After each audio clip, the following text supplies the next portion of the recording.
The third winter after Leo vanished was the coldest yet. It wasn't the temperature. The thermostat was set to a perfectly reasonable 68 degrees. It was the cold that had seeped into the bones of the house, into the very air we breathed. It was the silence where a laugh used to be. I was scrubbing a dinner plate, watching the suds circle the drain, a metaphor I was too tired to properly appreciate.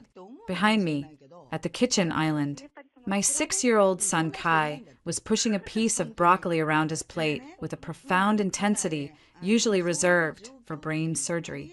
"Mom," he said, without looking up from his vegetable nemesis. "Yes, baby? Is Daddy still asleep on the mountain?" My grip tightened on the wet plate. 3 years. And the question still hit me with the force of a physical blow. We'd had this conversation, in some variation, 1,000 times. The story was a fragile thing, a soap bubble I kept blowing, hoping it wouldn't pop and leave us with the brutal, ugly truth the sheriff had finally, gently, laid on me after the first year. Presumed deceased. Charlotte, the elements, the wildlife, there's just no way. I took a breath and turned, leaning against the sink. "Yes, honey, he's still asleep." Kai finally looked at me. His eyes, Leo's eyes, a shade of green, the first used to get lost in, were far too serious for a first grader. "But he'll get cold. The mountain is very cold at night. I'm sure he's bundled up," I said, the lie tasting like ash in my mouth. "Now, finish your broccoli. It's almost time for your bath." He gave the broccoli a final, suspicious poke before reluctantly putting it in his mouth. I felt a small, fleeting victory. Most of our battles these days were tiny. Like this one, I'd take the win. The evening trudged on with its familiar rhythm. Bath, pajamas, 2 chapters of a dog detective book. I tucked Kai into bed, smoothing the comforter under his chin. He smelled of soap and childhood, a stark contrast to the dread that had become my constant companion. "Good night, my love," I whispered, kissing his forehead. "Good night, Mom." He was already rolling over, his small form a lump under the blankets. "I have to put the log on." I sighed quietly. The ritual. It had started about a month after Leo didn't come home. At first, it was a sweet, heartbreaking gesture. Kai would find a twig, a pine cone, and carefully place it in the cold, clean fireplace, a gift for Daddy, a way to light his way home. Dr. Feldman, the nice child therapist we saw for a few months in Bellingham, said it was a healthy coping mechanism, a way for Kai to exert control over a situation where he had none. I'd clung to that explanation, but it hadn't stopped. As the years bled into one another, the twigs became proper logs from the stack by the back door. Every single night, rain or shine, sweltering summer or, like now, deep winter, the fireplace, which we never used, had become a shrine, a strange, wood-piled altar to a ghost. I went downstairs, intending to pour a glass of wine and lose myself in the blue glow of the television, to numb the edges of another day survived. But I found myself standing in front of the fireplace instead. The stack of wood Kai had assembled was neat, almost obsessive. Each log was placed just so. It wasn't a haphazard pile, it was a structure, a beacon. A crazy thought, unbidden, slithered into my mind. What if he's not trying to guide Leo home? What if he's trying to keep something else out? "Stop it, Charlotte," I muttered to the empty room. "He's 6. He's grieving." I was turning to get that wine when I heard the soft thump off Kai's feet on the stairs. I peered into the dim hallway. "Kai, what are you doing up? You should be in bed." He padded into the living room, ignoring me, his focus entirely on the pile of wood by the hearth. He was clutching a piece of birch bark, the white bark stark against his small hands. It was the one he always saved for last, the special one. "I forgot," he said, his voice soft but firm. "Honey, it's okay. You can do it in the morning." He shook his head, a quick, jerky motion. "No, it has to be now. The watcher gets cold." The word hung in the air between us. Watcher. It wasn't Daddy. It was new. A chill that had nothing to do with the February weather traced a path down my spine. The Watcher? I asked, keeping my voice carefully neutral. Who's that? Sweetie? One of your story characters. He carefully placed the birch log on top of the pile, adjusting it until it was perfectly centered. He didn't look at me. The Watcher waits. It's always waiting, but doesn't like the cold. It gets grumpy. My mouth went dry. This was beyond an imaginary friend. This felt different, darker. Kai, where did you hear that? Did someone at school say that? Or on a show? My mind raced, thinking of the cartoons he watched. The older kids on the playground. He finally turned to face me, and his expression was so serene, so matter-of-fact. It was terrifying. The Watcher told me. In my dreams. It says Daddy sent it. To look after us. A wave of nausea washed over me. Grief was one thing. This was a delusion. A shared psychosis?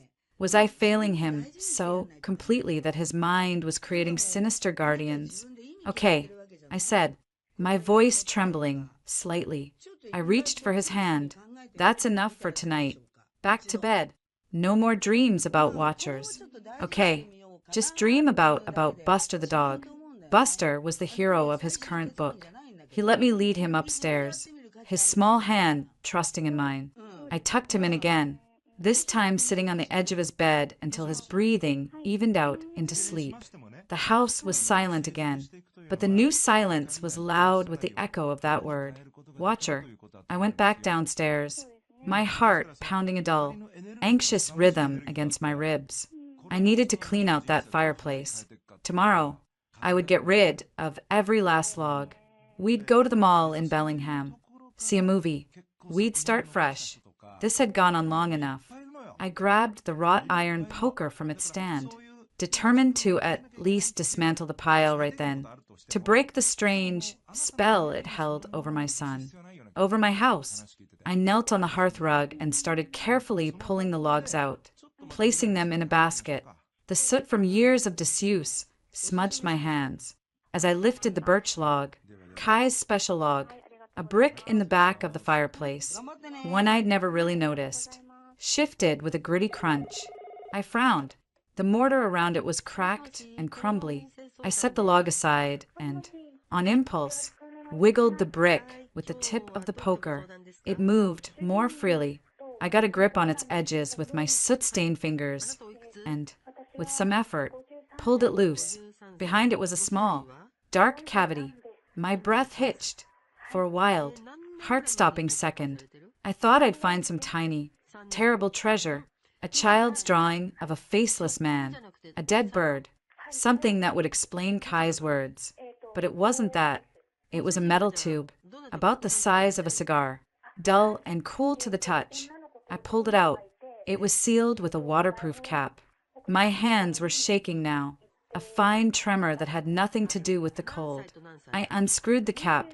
Inside, protected from soot and moisture, was a single, tightly rolled sheet of paper. I pulled it out, my heart hammering against my breastbone. I unrolled it on the rug, using the poker and a log as paperweights. It was a map, not a printed one from a park service. This was hand-drawn, in black ink, with meticulous, frightening detail. At the center was our house, not a rough sketch, but a precise floor plan. Our living room, the kitchen, the stairs to the bedrooms, my bedroom window, Kai's window, every door, every possible entry point. And from the house, 3 bold red lines snaked out into the surrounding forest, each following a different, seemingly illogical path through the dense pines and undergrowth. One led to the old, decommissioned ranger station to the north, another to the ancient, Squalum, tribal burial mound to the east. The third, and most disturbing, arrowed straight into the heart of the roadless wilderness, ending at a cluster of caves I knew were there. Caves Leo had once told me were unstable and dangerous, but it was the notations that stopped my heart dead in my chest. Neat, precise printing in the bottom right corner. A date, and initials. The date was October 14th of last year, a full 2 years after Leo had disappeared on the mountain. And below it, the initials, drawn in that same heartbreakingly familiar hand that had signed birthday cards and grocery lists. LK, Leo Kane. The world tilted. The floor beneath me felt insubstantial. I stared at the map. At the date, that was impossible. At the initials that were a ghost signature. This wasn't a relic from before. This was new.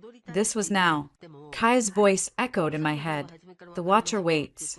And in that moment, staring at the 3 escape routes drawn for my own home, I knew with a certainty that turned my blood to ice that my son wasn't just grieving.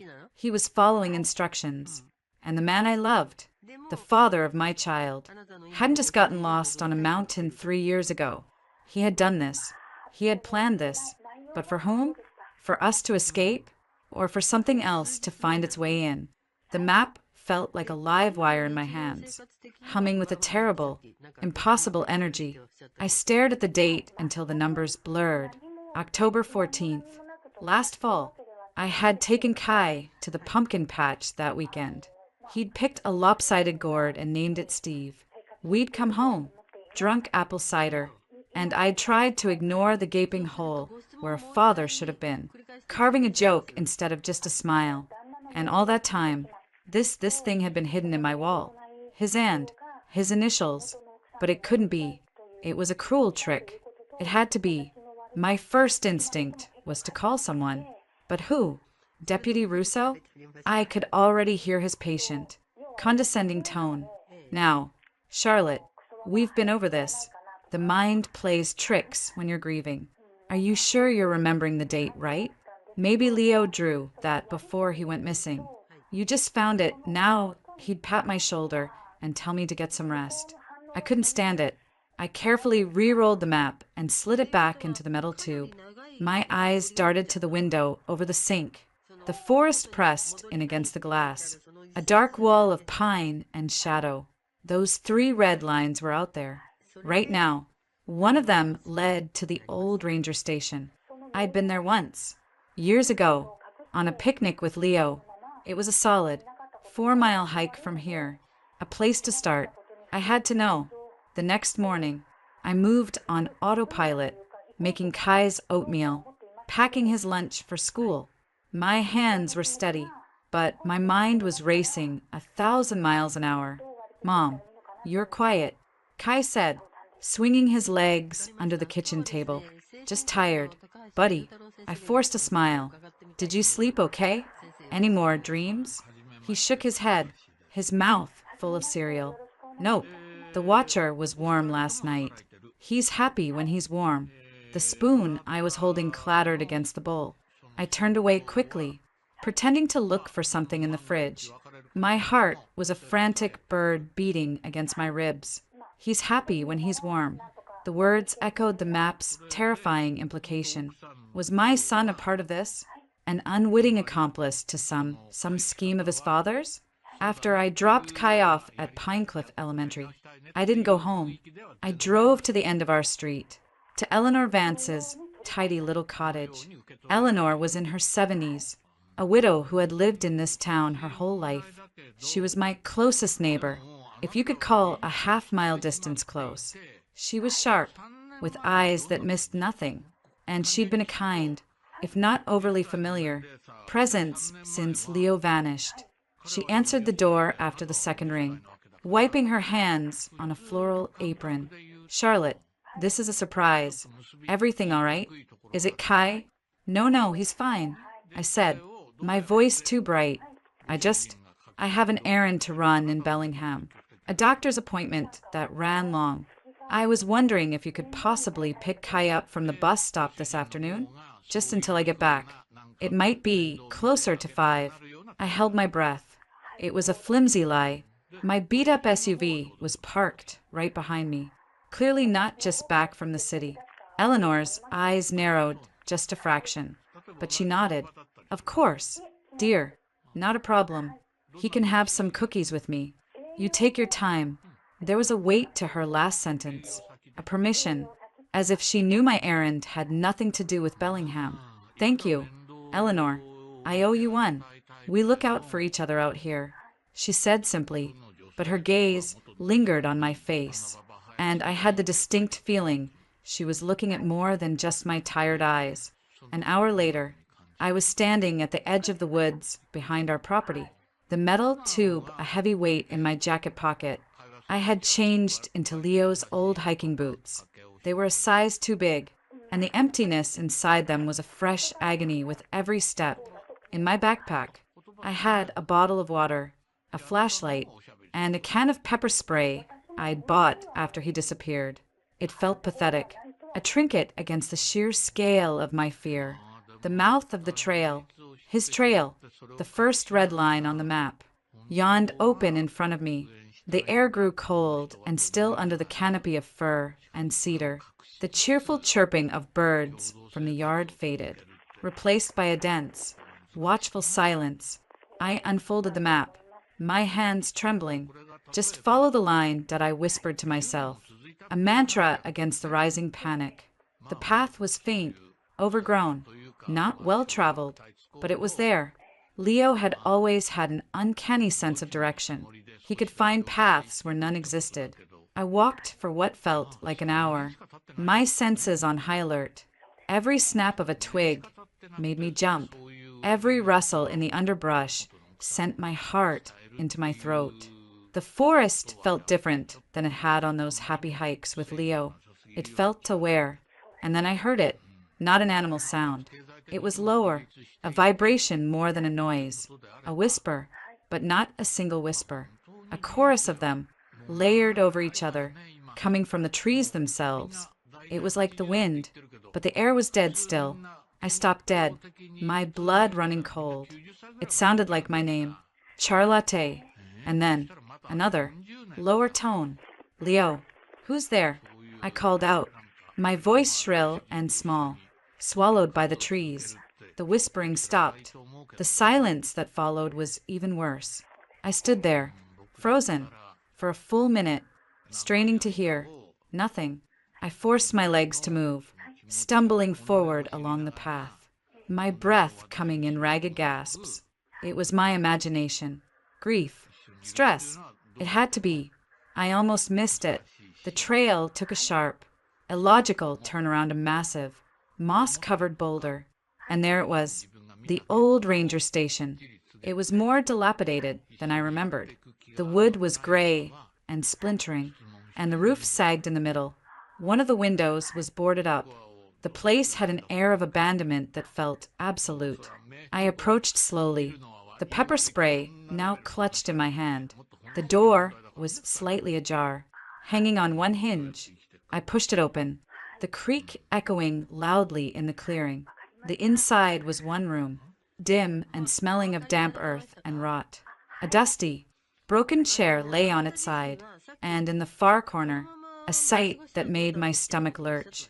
A rumpled sleeping bag, a few empty tins of beans, a plastic water bottle with an inch of liquid left.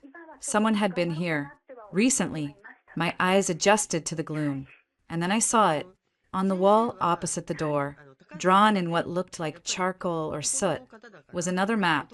It was cruder, rushed, but it was the same. Our house, the 3 routes. But this time, the line from our house to this very station was drawn thicker, darker, more desperate, and next to it, scrawled in the same medium, were 2 words. The question hit me with the force of a physical blow. He's home? A floorboard creaked behind me. I spun around. Pepper spray raised. A figure stood silhouetted in the doorway. Not Leo. This man was shorter, broader, dressed in dirty, tattered camouflage. I couldn't see his face in the shadows, but I could feel his eyes on me. He took a step inside. I backed away, my shoulders hitting the rough wood of the wall. "Who are you?" I demanded, trying to sound brave. "What is this place?" The man didn't answer. Instead, he made a sound, a low, guttural clicking in the back of his throat. like stones grinding together. It wasn't human. He took another step, and a shaft of light from a crack in the roof fell across his face. It was streaked with dirt, and his eyes, they were wide, unfocused, but they held a terrifying intelligence and a deep, ancient coldness. He raised a hand, not in a threat, but a gesture, a pointing. He was pointing at me, then at the drawing on the wall, then back at me. The clicking sound rose in pitch, becoming urgent, almost frantic. Then, as suddenly as he appeared, he turned and melted back out the door, disappearing into the forest without a sound. I slid down the wall, my legs giving way, and hugged my knees to my chest, shaking uncontrollably. I stayed there for a long time, until the panic subsided enough for me to move. I scrambled to my feet and ran. I didn't look back. I crashed through the undergrowth, following the path by sheer luck. The man's inhuman, clicking sound echoing in my ears. I burst out of the tree line into my own backyard, gasping for air, my clothes torn, my face scratched. I leaned against the cool siding of my house, trying to slow my pounding heart. I fumbled with the back door lock, got it open, and stumbled into the kitchen. The familiar surroundings, the clean counters, the humming refrigerator, felt like a dream. The real world was back in those woods. Charlotte? I screamed, whirling around. Eleanor Vance was standing in my kitchen doorway, holding a plate of cookies. Kai was peeking out from behind her legs, his eyes wide with fear. "Mommy, what's wrong?" he asked, his voice small. Eleanor's gaze swept over me, my disheveled hair, my wild eyes, the dirt smudged on my cheeks. She didn't look surprised. She looked resigned. "I brought Kai home," she said quietly. "We saw your car. We thought you were back." She set the cookies on the counter. Her eyes were full of a deep, unsettling pity. Kai detached himself from her and walked up to me, his small face serious. He wasn't looking at my terrified expression. He was looking at my jacket, at the pocket where the metal tube was hidden. "You went to the Watcher's place," he said, his tone eerily calm. It wasn't a question. "I told you. It doesn't like strangers." The sound that came out of my mouth was half laugh, half sob.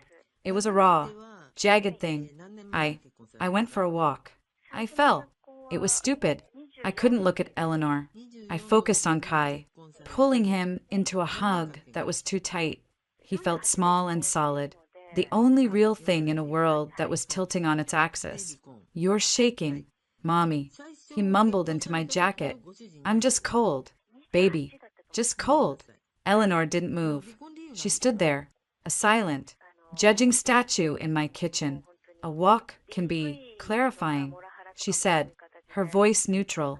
"The woods around here, they have a way of showing you what you need to see, even if you don't want to see it." That was it. I couldn't take her cryptic wisdom, her knowing looks. "Thank you for watching, Kai. Eleanor, I really appreciate it. We're fine now." I put every ounce of finality I could muster into the sentence. She nodded slowly, her eyes lingering on me for a moment longer before she turned to leave. "You know where I am if you need anything." The moment the door clicked shut, I knelt in front of Kai, gripping his small shoulders. "Kai, listen to me. The Watcher. What else does it say? How does it talk to you?" His green eyes, Leo's eyes, were wide and guileless. In my head, it's like a quiet voice. It said you were scared. It said you went to the old house in the woods. "The old house, the ranger station?" He nodded. "It doesn't like people there. That's its quiet place." A fresh wave of ice water washed over me. I hadn't mentioned the ranger station. I hadn't said a word about where I'd been. "Kai, honey, this is very important. Has a man ever talked to you? Near the woods? Or did Daddy ever talk about a Watcher?" Before he went away, he shook his head, a small frown on his face. "No, just the Watcher. It came after Daddy went to sleep on the mountain. It said Daddy sent it to watch over us until he comes back." He said it with the simple, unshakable faith of a child. That night, After I finally got Kai to sleep, I did something I hadn't done in a long time. I went into the garage and pulled out the cardboard boxes labeled Elio Study. I dragged them into the living room, scattering dust motes in the lamplight. If there were answers, they had to be here, in the remnants of the man I thought I knew. I spent hours sifting through a life reduced to paper, tax returns, old birthday cards, manuals for camping gear I'd long since donated. And then, at the bottom of the last box, I found them, his field journals. Not the official ones he turned in to the Forest Service, but a set of smaller, black moleskine notebooks, his personal thoughts. I opened the one on top, dated the year before he disappeared. The first few pages were typical Leo, sketches of animal tracks, notes on tree blight, coordinates for a new eagle's nest. Then, about halfway through, the tone changed. July 12th, found something strange today near the northern ridge. A deer, but not. Looked like it had been taken apart. Not by a cougar. Too neat. The insides were just gone. Cold to the touch. Even in this heat. Felt like I was being watched the whole time. A deep, cold watching. Mark says I'm spending too much time out here alone. Maybe he's right. I turned the page, my fingers leaving sweaty prints on the paper. August 3rd, saw a figure today, just for a second, through the trees, tall, thin, thought it was another hiker, called out. It stopped, turned, but the face, it was wrong, blurred, like a smudged photograph. It didn't run, it just vanished, behind a cedar tree, and when I looked, nothing was there, no footprints, heart still pounding. I'm not telling Charlotte. She's worried enough as it is.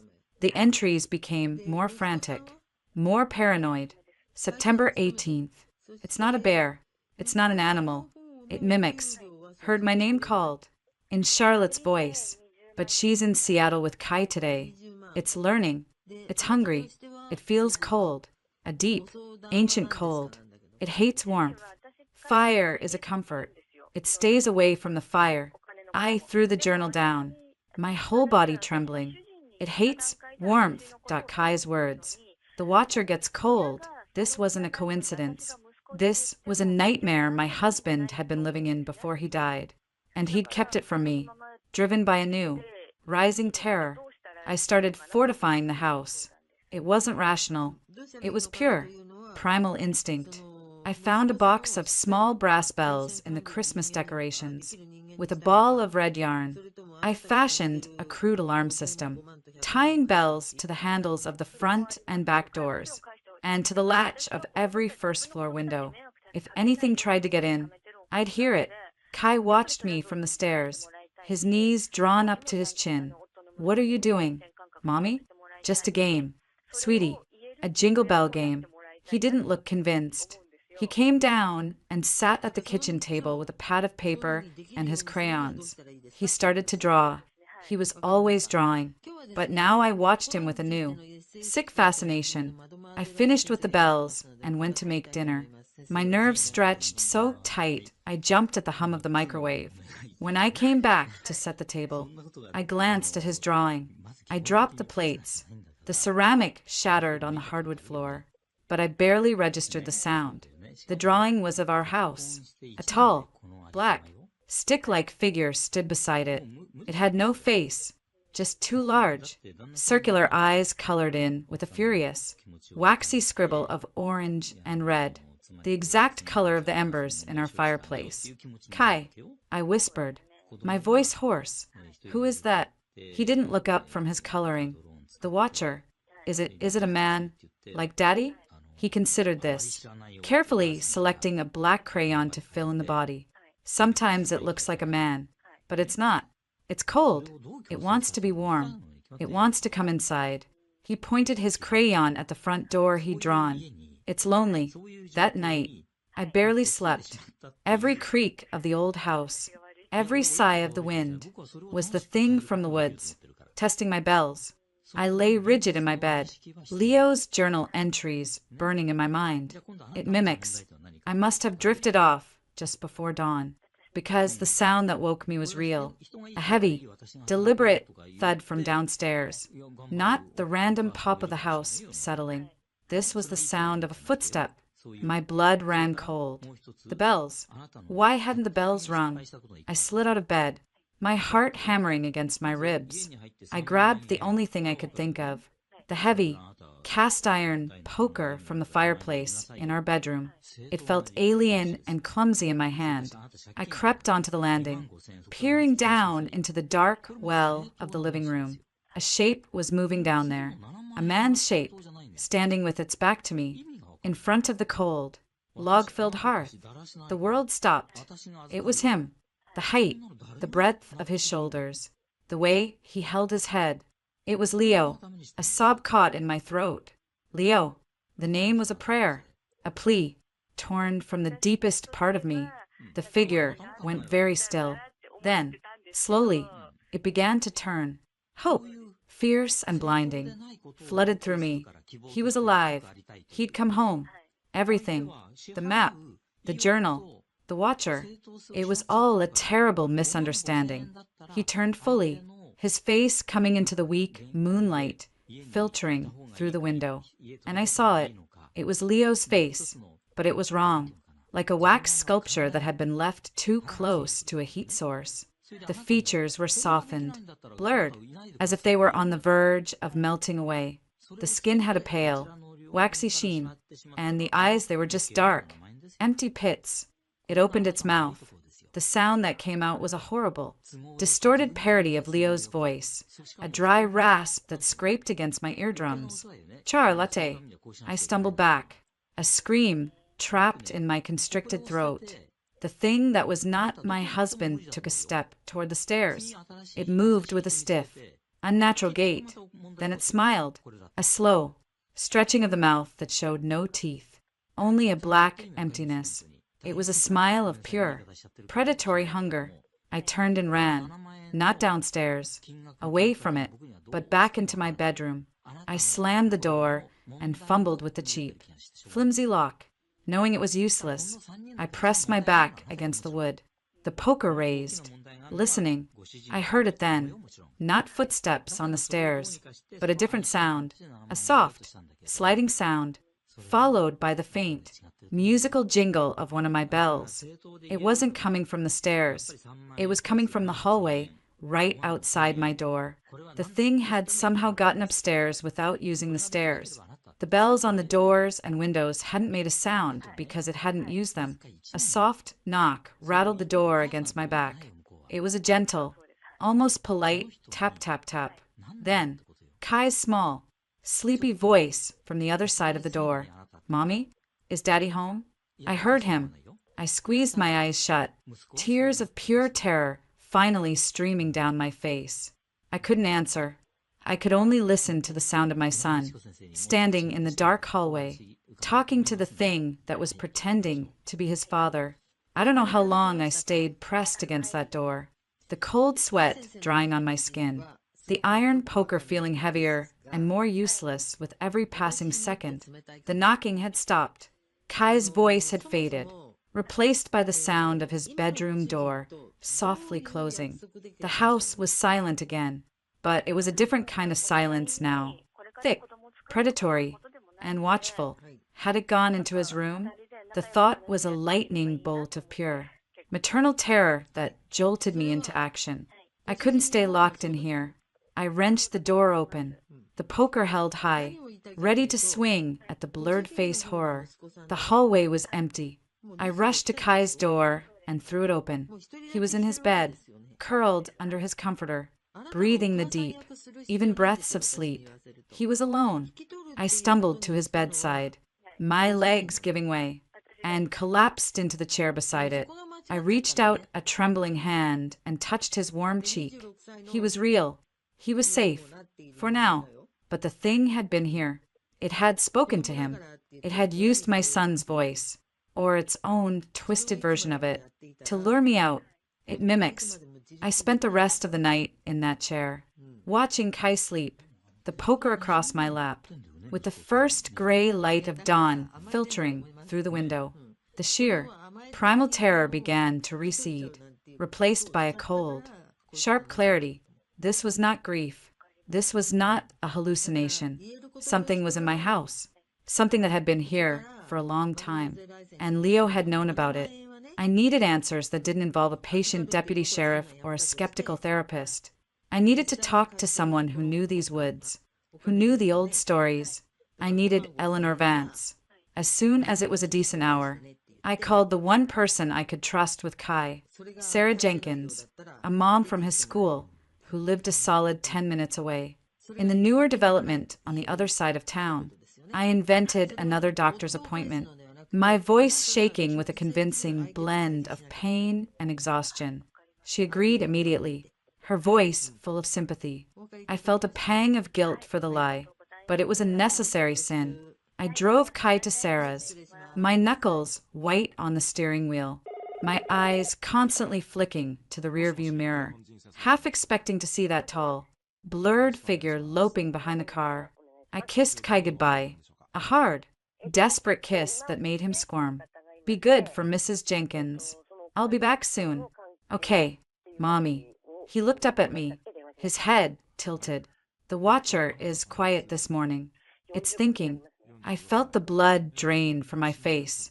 Don't talk about that here. Okay, baby, that's just our home game. He nodded, already turning to run towards Sarah's smiling kids. I watched him go, a terrible coldness settling in my gut. 20 minutes later, I was sitting at Eleanor Vance's spotless kitchen table, a cup of untouched tea steaming in front of me. The cozy, floral printed room felt like a spaceship from another planet, a sane, normal planet. Eleanor sat opposite me, her gnarled hands folded on the table. She didn't speak. She just waited. Eleanor, I began, my voice cracking. I cleared my throat, trying to force some strength into it. I need you to be straight with me. No more vague warnings. Something is happening at my house. Something is wrong with Kai. I told her everything. I didn't care if I sounded insane. I started with the map in the fireplace, the date, the routes. I told her about the ranger station, the recent campsite, the man who wasn't a man with the clicking throat. I told her about Leo's journals, the entries about the cold, mimicking thing in the woods. And finally, in a rushed, terrified whisper, I told her about the thing in my house last night. The thing with Leo's shape and a melted face. The thing that had spoken to my son. When I finished, I was crying. Helpless tears of shame and fear. I expected her to call the sheriff, to suggest I check myself into a hospital. She didn't. She just sat there, her face a grim mask. The kindness had vanished from her eyes, replaced by a deep, ancient fear. Oh, Charlotte, she said softly, I was afraid of this. I'd hoped it was just stories, old women's tales to scare children into coming home before dark. What are you talking about? I begged, wiping my face with the back of my hand. What is it? She leaned forward, her voice dropping to a conspiratorial whisper. Even though we were alone, when I was a girl, my grandmother told me a story about these woods. She said there were things here before the Squalum people, before the loggers, old things, hungry things. They hate the warmth of a living body. They crave it. They're drawn to it, especially the warmth of a home, a family. I stared at her, my tea forgotten. This was it. This was the shape of the nightmare. The old-timers. She continued. They didn't have a name for it, not a proper one. They just called it a hearthwight, a creature of the hearth. They said it would prey on lonely men first. Trappers, hunters, men who spent too much time in the deep cold. It would study them, learn them, and when it was ready, it would take them, not kill them, not exactly. It would hollow them out, wear their memories like a suit of clothes, and then it would try to come home. A hearthwight. The name was absurd, childish, but in the context of everything that had happened, it felt terrifyingly right. Why? I breathed. Why would it do that? To get inside, she said simply, as if it were the most obvious thing in the world. The hearth is its gateway. The fire calls to it, but a contained fire, a tamed fire, also makes it weak, keeps it at bay. It's a paradox. It needs the invitation. Your boy, Kai, with his logs. He's been feeding it. I finished. The horror dawning fully. He's been keeping it appeased. He thinks he's helping Daddy. Eleanor's eyes were full of a profound pity. Leo was a good man, a forest man. He would have been a prime target. If he discovered it, if he knew what it was, maybe he tried to fight it. Maybe he drew those maps, not to run away, but to lead it away from you, to sacrifice himself to save his family. The thought was both heroic and devastating.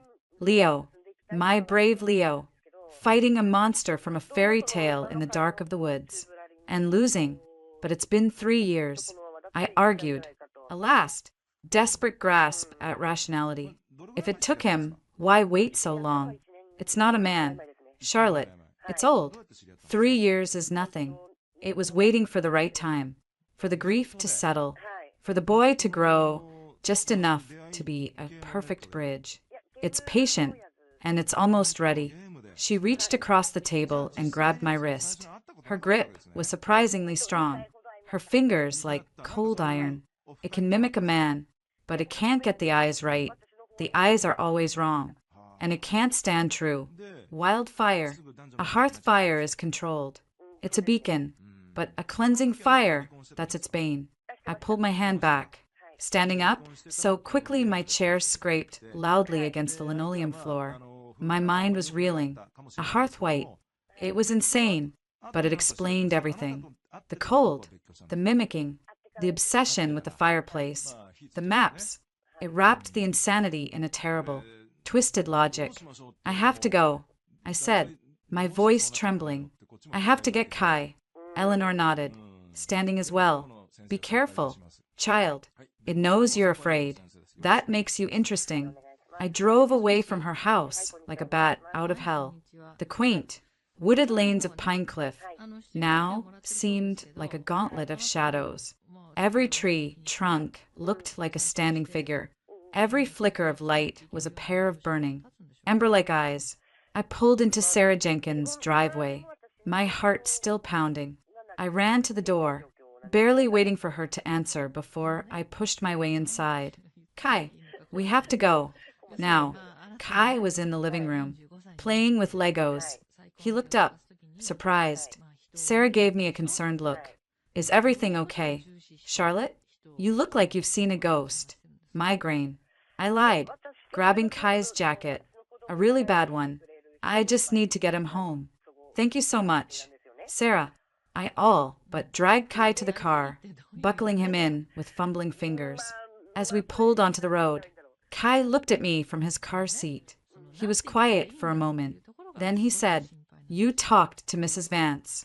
It wasn't a question. I glanced at him in the rearview mirror. His expression was unreadable. "She told you the story, didn't she?"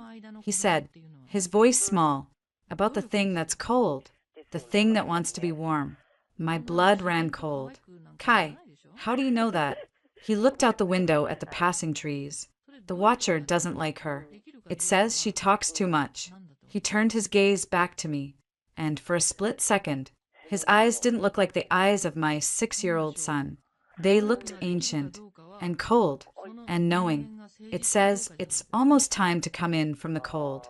The drive home was a blur. Kai's words echoed in the silence of the car, each one a shard of ice, piercing the last vestiges of my sanity. "It's almost time to come in from the cold." He said it with the detached certainty of a weatherman forecasting rain. There was no fear in his voice, just acceptance. I kept glancing at him in the rear-view mirror. He was just a little boy again, humming softly to himself, tracing patterns on the fogged-up window. That moment of ancient coldness in his eyes had vanished as quickly as it appeared. But I had seen it. I knew what it meant. The thing, the hearth-white, wasn't just watching from the woods anymore. It was speaking through my son. It was nesting inside him. Eleanor's story, wild as it was, had provided a framework, a mythology for the horror. but standing in my own kitchen, listening to the oppressive silence of the house. The idea of a creature from folklore felt ludicrously inadequate. This was the 21st century. There had to be a rational explanation. Maybe Eleanor's tale had subconsciously influenced me, and I was now projecting it onto Kai. Maybe we were both suffering from a shared psychotic disorder, fed by grief and isolation. I needed an anchor, a voice of reason. I needed someone from the clean, bright world of science and medicine to tell me I wasn't going mad. Once Kai was occupied with his toys in the living room, miraculously, blessedly, not near the fireplace. I retreated to my bedroom and closed the door. I did a frantic search on my laptop for a psychiatrist, someone far away from Pinecliff and its small-town gossip. I found a Dr. Alastair Finch in Seattle. His website was sleek and professional, listing specialties in trauma and family systems. It promised discretion and telehealth appointments. It was perfect. I sent a desperate email, outlining a sanitized version of my situation. A recent widow in a remote location, experiencing heightened anxiety and possible paranoia, concerned about my young son's behavior following the loss. I lied and said I was worried about my own grip on reality. I needed him to believe this was about me, not about a monster. I got a response within the hour. Dr. Finch had a cancellation. He could see me via video call in 30 minutes. The 30 minutes felt like an eternity. I paced my room, rehearsing what I would say. I had to be careful. I couldn't mention the watcher or the hearthwhite. I would present the facts, the map, Kai's ritual, my heightened startle response, the feeling of being watched. Those were all clinically recognizable symptoms. At the appointed time, I connected to the secure video link. Dr. Alastair Finch appeared on my screen. He was younger than I expected, with a kind, intelligent face and glasses that reflected the light from his monitor. He looked normal. Safe. Charlotte? He said, his voice calm and modulated. I'm Dr. Finch. Thank you for reaching out. I understand you're going through a very difficult time. The simple kindness in his voice almost undid me. Tears welled in my eyes. Thank you for seeing me, doctor. Let's start with what's been happening. He said gently, in your email, you mentioned your husband passed away recently? 3 years ago. I clarified, wiping my eyes, but it feels recent. He went missing, hiking, in the mountains near our home. He was never found. Dr. Finch nodded, making a note on a tablet off screen. An unresolved loss. That's one of the most challenging types of grief to process. The mind is left in a state of perpetual uncertainty. It can create a fertile ground for all sorts of manifestations. And so, I told him. I started with Kai's ritual, the nightly log. I told him about my discovery of the map, carefully omitting the impossible date and focusing on the disturbing detail. I described my trip to the ranger station, framing the man I saw as a likely squatter whose strange behavior had amplified my fear. I mentioned Leo's journals, talking about his growing paranoia before he died as a possible hereditary indicator of mental illness. I was careful, so careful, to present it all as a potential breakdown of my own perception, a shared trauma response between mother and son. Dr. Finch listened intently, nodding occasionally. When I finished, he steepled his fingers. Charlotte, what you're describing, while deeply distressing, is not outside the realm of what we see in cases of severe, compounded trauma. The ritualistic behavior in your son is a classic coping mechanism, an attempt to impose order on a world that has become chaotic and terrifying. Your own experiences, the hypervigilance, the feeling of being watched, the interpretation of ambiguous stimuli as threatening. These are all hallmarks of post-traumatic stress disorder, exacerbated by isolation. It made sense. It was the answer I had been craving. A diagnosis, a label, a problem with a treatment plan. So, you think I'm imagining the escalation? The sense of a presence? The mind is a powerful thing, he said soothingly, When we are under extreme stress, it can project our internal fears outward. It's not that you're imagining it. Per SE, it's that your nervous system is in a constant state of alarm, and it's interpreting every shadow, every sound, through that lens of danger. Your son's behavior, which is already unusual, acts as a constant trigger, reinforcing this feedback loop of fear. Relief washed over me, so potent it made me dizzy. It was PTSD, a shared delusion. We needed therapy, medication, to get out of this house. So, what do? How do I break the cycle? The first and most important step is to remove yourselves from the environment that is reinforcing these beliefs. He said with firm professionalism, the isolation, the memories tied to that house.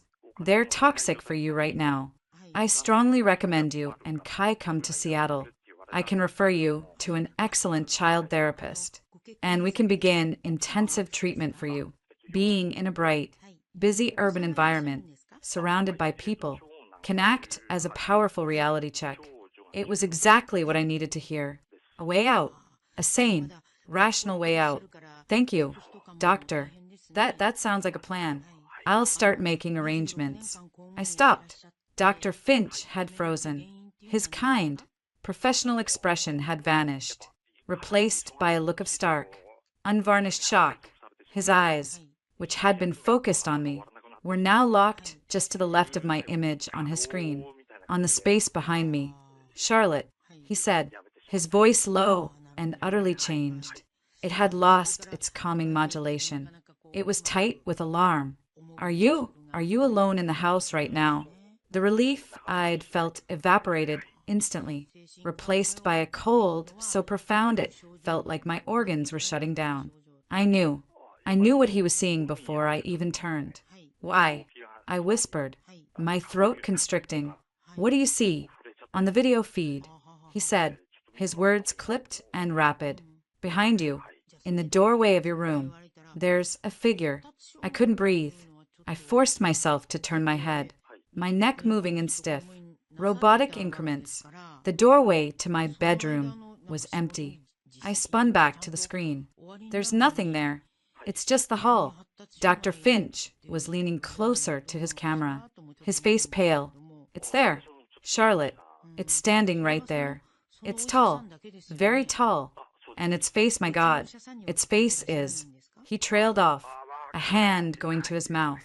The look on his face was one of pure, clinical horror. This was a man who had heard everything, and what he was seeing had bypassed all his professional training and reached something primal. I stared at the video feed on my own screen, in the small picture-in-picture window that showed my own image. I saw it then, just over my left shoulder, in the dimness of the hallway, a shape resolved from the shadows, a tall, man-shaped blur. It had no distinct features, just a smudge of darkness where a face should be. It was standing behind me. Dr. Finch wasn't seeing a reflection or a trick of the light.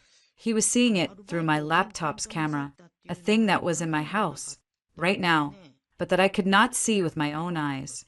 It's gone, Dr. Finch whispered, his eyes wide. He was staring at his screen. It just stepped back, vanished. I scrambled away from the desk, knocking my chair over, whirling around to face the empty doorway. My heart was trying to beat its way out of my chest. You saw it. I screamed at the laptop. You really saw it? Dr. Finch was visibly shaken. He took a deep breath, trying to recompose himself. Charlotte, I saw something. A trick of the light, perhaps, combined with the low resolution of the video feed. But his voice lacked all conviction. He had seen it. A man who dealt in the abstract landscapes of the mind had seen a physical monster in my hallway. His professional demeanor shattered, replaced by a frantic urgency. Charlotte, listen to me. Get out of the house. Right now. Get your son and leave. Don't wait. Don't pack a bag. Just go. Now. The video call disconnected. The screen went black. I stood alone in my bedroom. The silence screaming at me. The voice of reason had not saved me. It had confirmed my damnation. This was not in my head. It was in my house. And it was real enough to be seen on camera. The last pillar of my rational world had crumbled to dust. There would be no escape to Seattle. There was only the house, the woods, my son, and the thing that was almost ready to come in from the cold. Dr. Finch's terrified face was burned onto the back of my eyelids. Get out. Now, the command echoed in the silent house. A sane man's plea from a world that no longer applied to me. Leave. Run to the car with Kai and just drive? The idea was a siren song. A fantasy of escape so potent it made my muscles twitch. But then I heard it. A soft, rhythmic thump, thump, thump from downstairs. It was coming from the living room. The sound of a log being placed, with deliberate care, into the fireplace. Kai, he was continuing the ritual. In the middle of the day, it's almost time to come in from the cold. Running was what the thing wanted. It would chase us into the woods, where it was strongest. It would separate us. Out there, we were prey. In here, for now, we were still behind a threshold it needed permission to cross. The map, the journals, Eleanor's stories, they all pointed to a rule set, a terrible, supernatural logic. It needed the hearth. It needed my son's invitation. And it needed something else. Something Leo knew. Leo, he hadn't just been a victim. He had been a fighter. He'd drawn those maps. He'd left a trail. And he'd hidden something else. I knew it with a certainty that went beyond reason. The answers weren't in Seattle. They were in this house. They had been here all along. I took the iron poker from where it leaned against my bedroom wall. It wasn't a weapon against that thing. Not really, but it felt solid in my hand. A lever, a tool. I walked out of my bedroom, my senses screaming. The hallway was empty. The thump-thump had stopped. I crept to the top of the stairs and looked down. Kai was standing in front of the fireplace, not adding a log, but just staring into the piled wood, his head cocked as if listening. Kai, I said, my voice unnaturally loud. He turned slowly. His expression was distant, dreamy. The watcher is happy. It says the last piece is almost here. What last piece? Baby? I asked, starting down the stairs, gripping the poker tightly. He didn't answer. Instead, he pointed a small finger not at the fireplace, but towards the closed door that led to the basement. Daddy's old stuff is down there. The cold stuff, a jolt, like electricity, went through me. The basement, of course. I hated the basement. It was a damp, unfinished concrete box that Leo had used for storage. I'd avoided it since he disappeared. The few times I'd gone down for Christmas decorations, I'd felt a deep, irrational dread, a feeling of being watched from the dark corners. I'd written it off as grief. Now I knew better. Stay right here. Kai, don't move. Don't go near the fireplace. The command was useless, and we both knew it. He was already turning back to the hearth, his attention captured by some silent conversation. I walked to the basement door. The simple wooden latch felt flimsy, inadequate. I took a deep breath, unlocked it, and pulled it open. A wave of cold, damp air smelling of earth and mildew washed over me. The stairs disappeared into blackness. I found the switch at the top of the stairs. A single, bare bulb flickered on below, casting long, dancing shadows. It did little to dispel the darkness. I descended slowly, each step a creaking protest. The basement was exactly as I remembered. Concrete floor, stone foundation walls, wooden shelves crammed with boxes of our old life. But the feeling was different. The cold wasn't just the absence of heat. It was the active, hungry cold Eleanor had described. The cold of the hearth white. The last piece is almost here. I started with the boxes, labeled LEO. Most were what I'd already gone through. Books, records, college memorabilia. But in the farthest, darkest corner, behind a stack of old tires, I saw it, a section of the foundation wall that looked different. The mortar between the rough-hewn stones was a slightly different color, newer. My heart hammered against my ribs. I used the poker to pry at the stones. They were loose. With a grunt of effort, I pulled one free, then another. Behind them was a hollow space, and in that space was a metal lockbox, slick with condensation. It was the same kind of box Leo had kept his service pistol in, but this one was smaller, heavier. It wasn't locked. My hands were shaking so badly I could barely lift the lid. Inside, nestled on a bed of folded oilcloth, was a journal, but it wasn't one of the moleskins. This was thicker, bound in leather that was stained and warped with moisture. Next to it lay Leo's old Zippo lighter. I ignored the lighter and grabbed the journal. I flipped it open. The handwriting was Leo's, but it was frantic, jagged, a far cry from the neat script of his field notes. The entries were undated, a stream of terrified consciousness. It found me again today, by the creek. It stood across the water and it wore my face. But it was wrong. The smile was too wide. It called to me in Charlotte's voice. It's learning. It's learning what I love so it can use it against me. I turned the page, my breath catching. It hates fire, real fire, not the tame fire in the hearth. That calls to it, but wild fire, cleansing fire that it fears. I saw it flinch from a lightning-struck tree. It's the only thing that touches it. Another page. Kai is the key. It's been whispering to him in his dreams. I hear him talking in his sleep. It's making him its anchor. The ritual, the logs, it's not a tribute. It's a tether. He's tying it to our home, to our hearth. I have to break the tether before it's too late. The entries went on, detailing his growing desperation. He wrote about the maps, about creating false trails, about trying to lead the thing on a wild goose chase through the mountains. He was trying to exhaust it, to distract it from us. Then, the final entry. The ink was blotted in places, as if by tears or rain. It's no use. It's too strong. It's almost complete. It has my shape, my memories. It's learning to wear me. I can't let it cross the threshold. I can't let it take my place in my own home. There's only one way. I have to make it follow me. I have to lead it deep into the caves, to the cold heart of its power. And I have to take the light with me. If I can trap it, if I can wound it, it might give you and Kai a chance. Charlotte, my love, if you are reading this, then I have failed. It means I am gone, and the thing that wears my face has come home. Do not trust it, no matter how much it looks like me, no matter what it says. Look in its eyes. You'll see the cold. You'll see the emptiness. The boy is the lock, but he is also the key. The tether goes both ways. Break the ritual. You have to make Kai see. You have to show him the monster behind the mask. Use the light. Use the fire it fears. I love you. I have always loved you. Forgive me. I sank to my knees on the cold concrete. The journal clutched to my chest. Sobs racked my body, but they were not just sobs of grief. They were sobs of rage, of terrible, awful understanding. Leo hadn't gotten lost. He had sacrificed himself.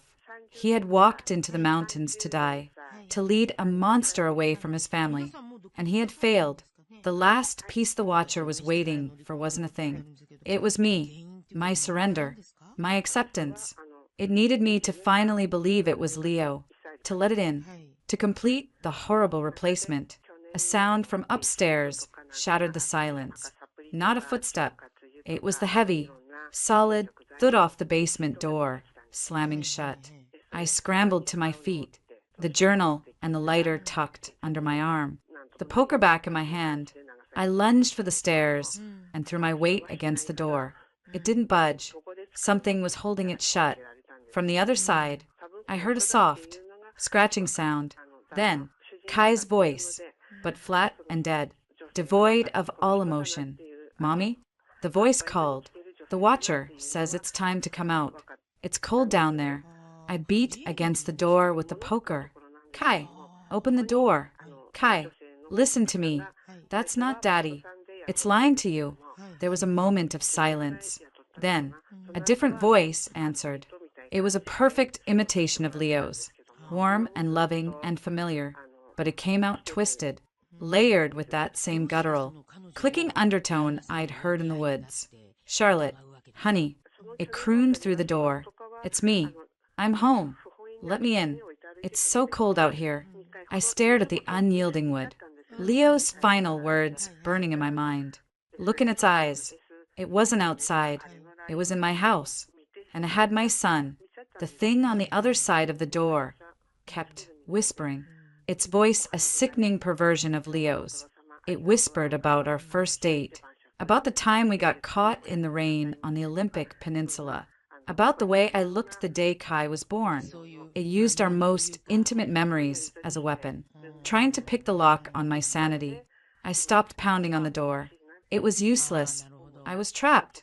But Leo's journal was a cold, hard weight against my chest. He had given me a weapon, not the poker, knowledge. I forced my breathing to slow, to become quiet. I listened. The whispering stopped. I could hear it breathing on the other side of the door, a slow, rasping sound, like wind over dry leaves. Then, footsteps, moving away, heading back toward the living room, toward Kai. Panic threatened to swallow me whole. I had to get out. My eyes darted around the basement, frantically searching for another way. The small, grimy windows near the ceiling were painted shut and too small to fit through. The foundation was solid stone. I was in a concrete tomb. Use the light. Use the fire it fears. Leo's Zippo was in my pocket. I pulled it out. It was cold and heavy. I could start a fire down here. Burn the house down around us. It was a desperate, insane thought, but was it any more insane than my reality? My gaze fell on the hole in the wall where I'd found the lockbox. The stones I'd pulled out lay scattered on the floor. An idea, fragile and terrifying, began to form. It wasn't an escape. It was a distraction. I started grabbing stones from the pile. They were heavy, rough, and cold. I didn't have a plan. Only a desperate need to make noise, to draw its attention away from my son. I hurled the first stone at the basement door. It hit with a dull, satisfying thud. I'm not listening to you. I screamed, my voice cracking. You're not him. I threw another stone, and another. I was a wild animal, throwing a fit in a cage. Leo is dead. You're nothing. A ghost. A story to scare children. Silence from the other side. Then, I heard it, a sound that froze the blood in my veins. It wasn't the thing's footsteps. It was the sound of the heavy wooden latch on the basement door being slowly, deliberately, drawn back. The door creaked open a few inches, spilling a blade of yellow light into the dank darkness. I stood frozen, a stone clutched in my hand, my heart a frantic drum against my ribs. The door swung open fully. He stood there, silhouetted against the light from the hallway. It was Leo, not the blurred face horror from my bedroom. This was my husband, as real as the day he'd left. He wore the same red flannel shirt I'd bought him for his birthday, the same worn jeans. His hiking boots were caked with dried mud. His face was leaner, etched with lines of exhaustion, but it was him.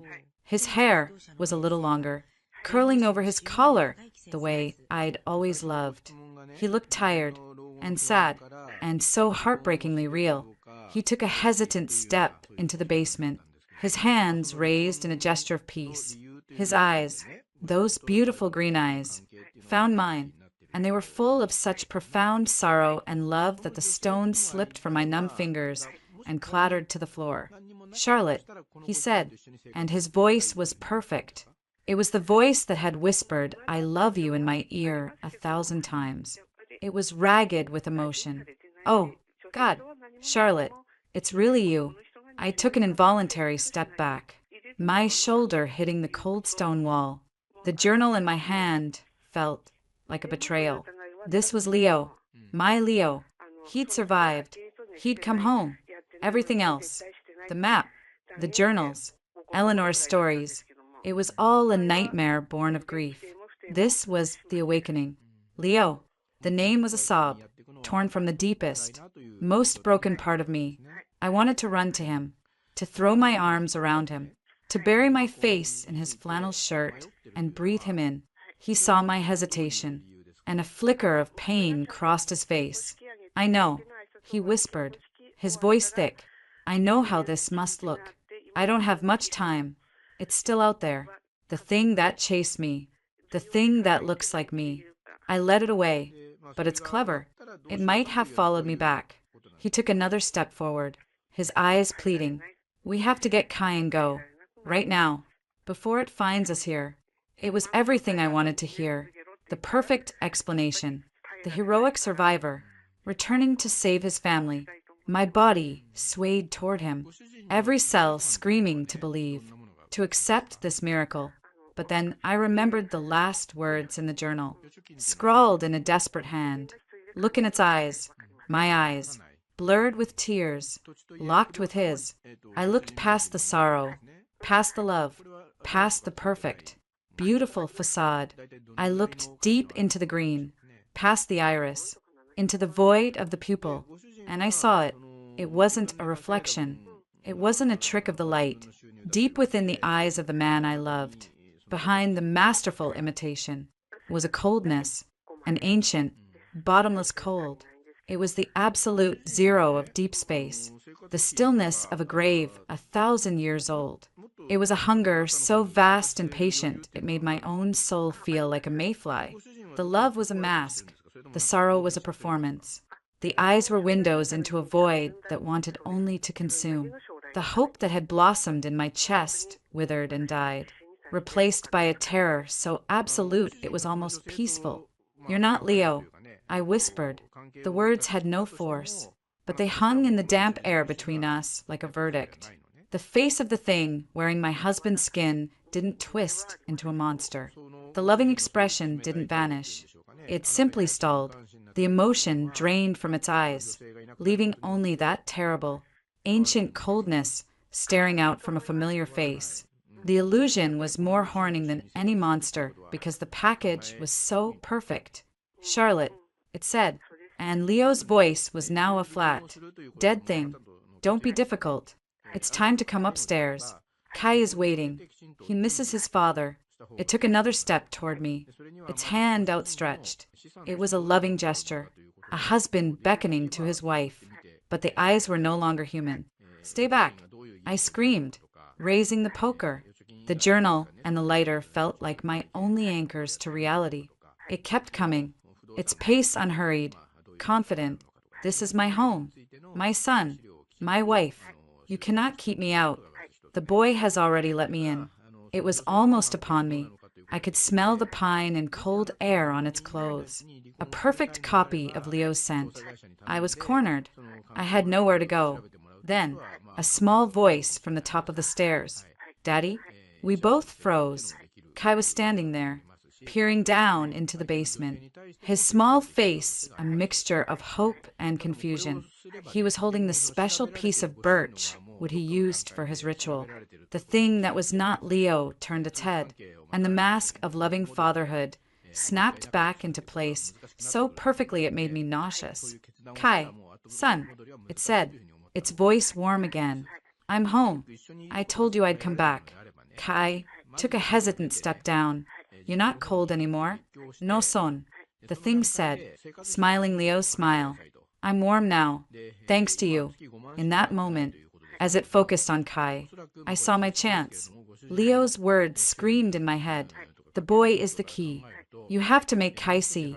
I didn't run for the stairs. I did something else. I lunged forward, not at the thing, but past it, and I grabbed Kai's arm, pulling him down the last few steps into the basement. Kai, look at it, I yelled, spinning him around to face the thing. Look at its eyes. That's not your father. The thing's smile vanished. A ripple of anger passed over Leo's face, a flicker of the inhuman thing beneath. Don't confuse him. Charlotte, it snarled, and the voice was starting to distort, the guttural click creeping back in. Kai was staring, his eyes wide with terror and confusion. He was looking from the thing's face to mine. The second route, I screamed at him. The map seared into my memory. The burial mound. Run. Kai. Now. I shoved him toward the open basement door.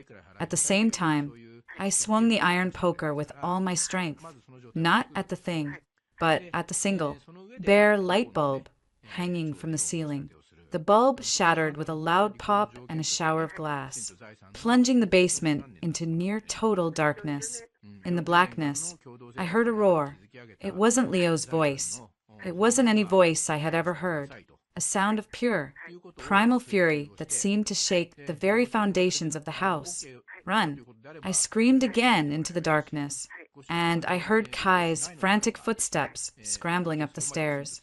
I fumbled in my pocket, my fingers closing around the Zippo. I flicked it open and sparked the wheel. A tiny, fragile flame sprang to life, pushing back the oppressive darkness just a few feet. In the small circle of light, I saw it. The thing was still there, but its form was wavering, like a mirage. The perfect image of Leo was fraying at the edges, the features swimming. The cold, dark eyes now fixed not on me, but on the tiny, dancing flame in my hand. It took a step back, a hiss of pure hatred escaping its lips. The fire it feared. I held the lighter high, like a talisman. You're not welcome here. I spat. The words a vow. This is not your home. Then I turned and ran, following the sound of my son's sobs. The tiny flame my only guide.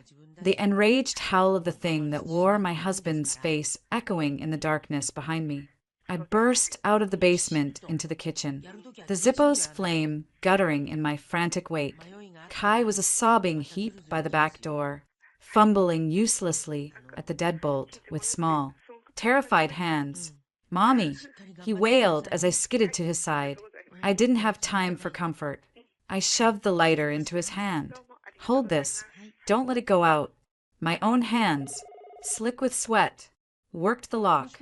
It clicked open just as a sound from the basement stairs froze my blood. A heavy, dragging tread, accompanied by a wet, ragged breathing that was no longer even trying to sound human. I wrenched the door open and hauled Kai out into the twilight. The cold air hit us like a physical blow. The woods. Kai. The second route. To the burial mound. Go. We ran. We didn't look back. We crashed through the undergrowth at the edge of our property. The path Leo had drawn on the map burned into my mind. Behind us, I could hear it, the sound of something large and powerful moving through the trees. Not running, but loping with an unnatural, ground-eating speed. Branches snapped. It didn't care about stealth anymore. The hunt was on. Kai stumbled, but I pulled him up, his small hand clenched in mine. The tiny flame of the Zippo danced in his grip, a speck of defiance against the deepening gloom of the forest. It was our only light. "It's coming. Mommy!" Kai cried, his voice choked with tears and panic. "I know. Baby, just run. Follow the path." The woods were a nightmare blur. Every shadow reached for us. The whispering started again, but now it was a furious, staticky hiss in the air around us, layered with distorted fragments of Leo's voice and my own. "Charlotte, come back." "Kai, my son." It was playing with us, terrorizing us, driving us like prey. We broke into a small clearing. In the center, silhouetted against the last vestiges of purple sky, was the Squalum burial mound. A large, grassy hillock, ancient and silent. It felt like hallowed ground. But I had no illusions that it would stop what was following us. "Here," I gasped, pulling Kai to the center of the clearing. "This is the place." I let go of his hand and fell to my knees, scraping at the forest floor with my bare hands. The ground was thick with dry pine needles and brittle leaves from last fall. "Tinder, what are you doing?" Kai screamed, his eyes wide with terror as he stared past me. I risked a glance over my shoulder. At the edge of the clearing, the thing emerged from the trees. It was no longer wearing Leo's face. The transformation was complete. It stood tall and unnaturally thin, a figure of shifting shadows and darkness. It had no discernible features, just a suggestion of a head, and from its core radiated that same profound, soul-numbing cold, but its eyes, 2 points of faint, ember-like light now glowed where its eyes should be. It was the thing from Kai's drawings, the Watcher, the hearth white in its true form. It took a step into the clearing, and the grass beneath its feet frosted over. The lighter. Kai, give it to me. Kai was paralyzed, staring at the creature. It made a sound, a low, chittering click that was meant to be soothing but was pure nightmare fuel. It took another step, and a wave of cold air preceded it, making me shiver violently. Kai, the lighter. Now, my scream broke his trance. He fumbled the Zippo into my waiting hand. My fingers were numb, clumsy. I scooped up a handful of dry needles and held the flame to them.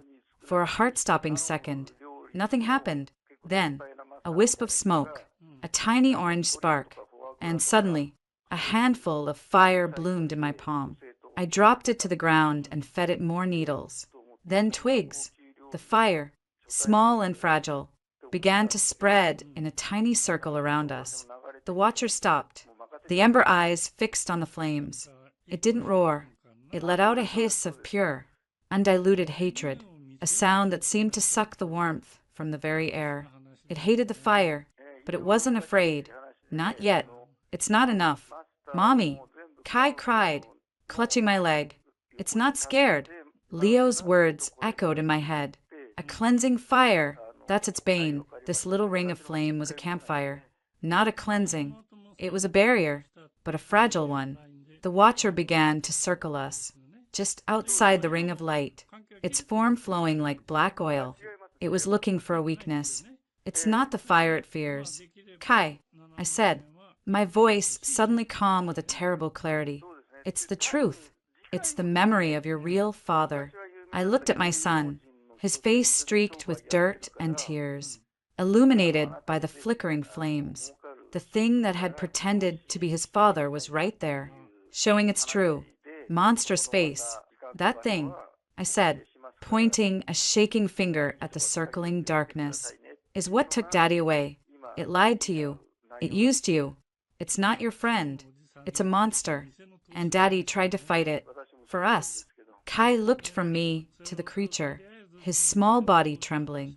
The Watcher seemed to sense the shift.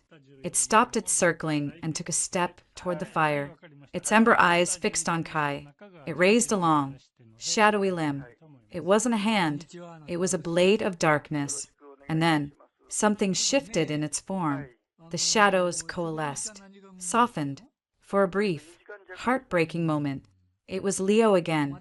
Not the monster, not the perfect imitation, but my Leo as he was in life, tired and brave, standing at the edge of the firelight.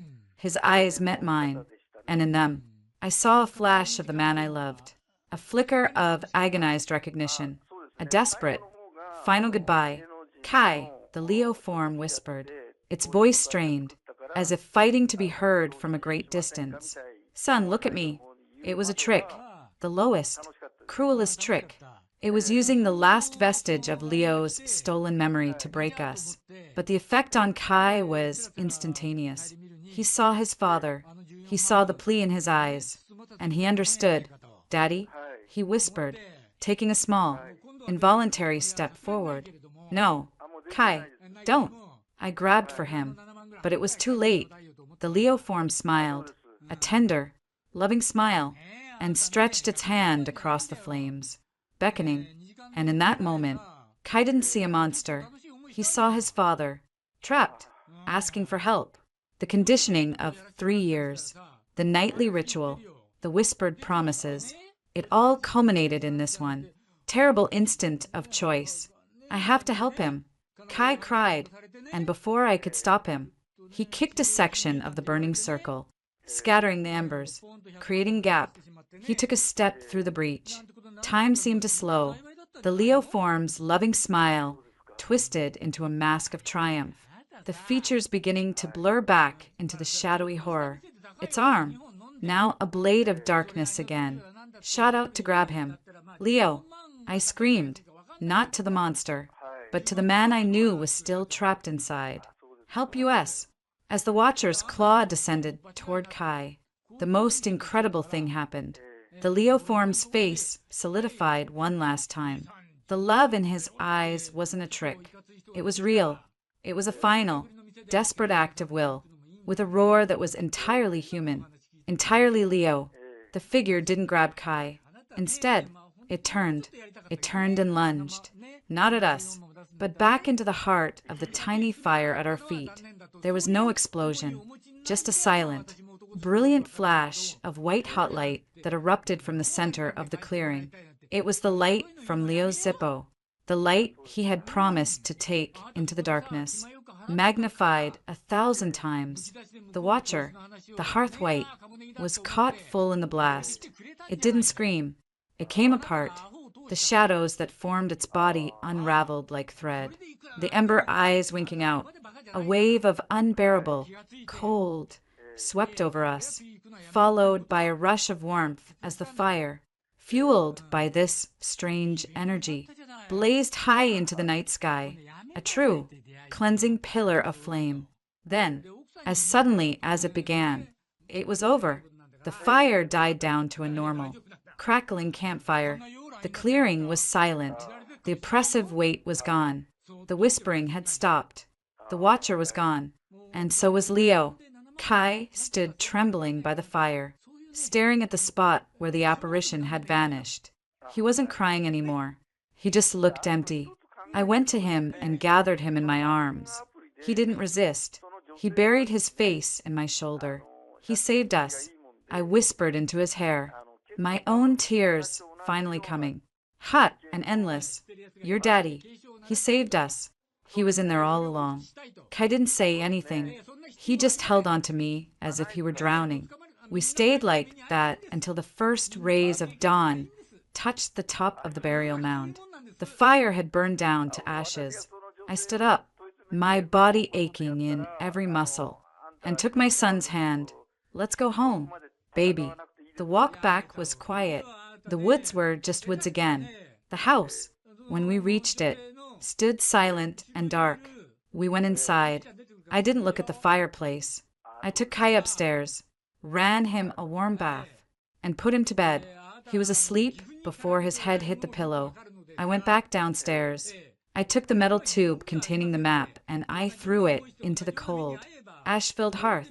Then I went to the garage and found the can of gasoline Leo used for the lawnmower. I didn't hesitate. I poured it over the pile of logs, over the map, over the bricks. I took a box of matches from the kitchen drawer. I struck a match and dropped it in. The gasoline ignited with a whoosh. And soon a real, roaring fire, a fire of my making, was blazing in the fireplace. It wasn't a beacon for a monster. It was a pyre for a nightmare. Deputy Rousseau and a search party found us later that day. Alerted by Eleanor, I told them a story of a home invasion, of a man who had been stalking us, of a frantic chase into the woods where he'd disappeared. They were skeptical, but the gas can and the burned fireplace gave my story a shred of credibility. There was no body, no evidence of the Watcher. It was, officially, over. We moved to Seattle a month later. We live in an apartment on the 12th floor. There is no fireplace. Kai doesn't talk about the Watcher anymore. He doesn't talk much at all, but on his windowsill, he keeps a single, small piece of birchwood. It's not part of a ritual. It's a memorial to the father who fought a monster and who, in the end, found his way home. The cold is gone, but on the worst nights, when the wind howls outside our sterile apartment, I sometimes still feel a chill. Not the hungry cold of the Watcher, but the cold of loss, of a love that fought a war in the shadows. And I know, with a certainty that aches, that some ghosts are meant to be kept. The high-rise apartment in Seattle was everything the house in Pine Cliff wasn't. It was filled with the constant, reassuring hum of city life, the distant wail of a siren, the muffled bass from a neighbor's stereo, the relentless whisper of traffic 12 stories below. It was a symphony of human existence, a wall of sound I used to block out the silence. But sometimes, in the dead of night, the city quieted. And that's when the old fears would creep out of the corners. It had been 6 months. 6 months of intensive therapy for both of us, of navigating a new school for Kai, of trying to stitch together the ragged edges of a life that had been torn apart twice. First by loss, then by a horror I still couldn't fully name to anyone but Dr. Feldman, our new, impeccably rational therapist in the city. Dr. Feldman was kind. She spoke in calm, measured tones about PTSD, about shared traumatic bonds, about the mind's powerful ability to create narratives to explain the unexplainable. She called The Watcher a trauma-generated manifestation, a psychological representation of our grief and fear. It was a clean, clinical explanation. Some days, I could almost believe it. It was easier than the alternative. Kai, however, lived in the space between her explanation and my reality. The cheerful, talkative boy he'd been was gone, replaced by a quiet, watchful child. He didn't draw monsters anymore. He didn't mention his father. He didn't mention Pinecliff. It was a silence so profound it was louder than any scream. One Tuesday afternoon, I was unpacking the last of the boxes labeled kitchen. I pulled out a ceramic cookie jar shaped like a grinning teddy bear. It was hideous. Leo had won it for me at a county fair, beaming with pride as if he'd presented me with the crown jewels. I held it now, the cool ceramic a stark contrast to the memory of his warm hands. A small sound made me turn. Kai was standing in the doorway of the kitchen, his eyes fixed on the cookie jar. "That's from the fair," he said. His voice was flat, devoid of the excitement that memory should have held. "Yeah, it is. Honey." I tried to keep my tone light. "Remember? Daddy won it." He didn't respond to the mention of Leo. He just took a step closer. "The loud man is gone," he stated, not looking at me. My blood ran cold. I set the cookie jar down carefully. The loud man? The one who lived in the walls at the old house. The cold one. He finally looked at me, and his eyes were ancient. "He's gone, but the quiet man is sad." The room seemed to tilt. Dr. Feldman would say this was dissociation, a splitting of the traumatic memory. But I knew what he meant. The watcher was the loud man. The cold one. The quiet man? I asked, my throat tight. "Daddy," Kai said, as if it were the most obvious thing in the world. "He's quiet now. He's always quiet. But he's still there, in the quiet places." He walked over to the large window that looked out over the cityscape. He placed his small hand against the cool glass. He doesn't like the city. It's too loud for him. He likes the trees. I went and knelt beside him, my heart aching. "Kai, baby, Daddy he's at peace. He's not sad anymore." It was the lie I was supposed to tell. The lie every grieving parent tells their child. Kai turned his head, and for the first time in months, I saw a flicker of the old Kai, the one who saw things the rest of us couldn't. "No, he's not at peace," he said, with a child's brutal honesty. "Peace is when you're gone. He's not gone. He's just quiet. He's with the trees." He tapped the window. "Not these trees. Our trees." Later that week, we had a joint session with Dr. Feldman. Kai usually sat silently, coloring while I talked. But today, Dr. Feldman tried a new approach. "Kai," she said gently, "I was wondering if you could draw a picture of your family now. What does our family look like here, in Seattle?" Kai looked at the blank sheet of paper for a long time. Then he picked up a black crayon and drew two stick figures, a large one and a small one, holding hands. He colored them in solidly, with angry, dark strokes. Then, with a gray crayon, he drew a third figure. This one was faint, almost translucent, standing slightly behind the two black figures. It had no face, no features. It was just a haze of gray. "Who is that?" "Kai," Dr. Feldman asked, pointing to the gray figure. Kai didn't look up. "That's the quiet man," he mumbled. "And is the quiet man a part of our family?" Kai shook his head. Then he nodded. Then he shook his head again, frustrated. "He's just there. He finally said, "He watches, but he's nice. He keeps the loud man away." Dr. Feldman gave me a look that was meant to be reassuring. Progress. It said, he's externalizing the protective part of his psyche. But I saw something else in that gray smudge. I saw a ghost, not a monster, but a guardian. I saw Leo. That night, I couldn't sleep. Kai's words echoed in the hum of the city. "He's just there, Dut." I slipped out of bed and went to Kai's room. He was asleep, his breathing even. On his windowsill, the piece of birch withstood like a sentinel. I went to the living room and stood before the large window, looking out at the glittering grid of city lights. It was a view meant to signify a fresh start, but all I could think about were the trees of Pinecliff and the ghost of a brave man who, according to our son, was still standing watch among them. I felt a presence beside me, not a cold one, not a fearful one, just a quiet one, a memory so vivid it had weight and substance. I could almost feel a hand on my shoulder, a whisper in the air that wasn't a sound, but a feeling. I'm here. It wasn't a haunting. It was a promise. The war was over. The monster was gone. But the love that had defeated it, that, it seemed, was too strong to simply die. It had just learned to be quiet. The next morning, Kai was at the table, eating his cereal. He looked up as I came in. "Mom," he said, "I had a good dream." "Yeah. What about?" "Sweetie, about the quiet man. We were in the woods. But it wasn't scary. It was sunny. He was teaching me how to find morel mushrooms. Like he used to." He said it so casually, as if recounting a memory from last week. My eyes filled with tears, but for the first time, they weren't tears of grief or terror. They were tears of a painful, fragile gratitude. "That sounds like a wonderful dream."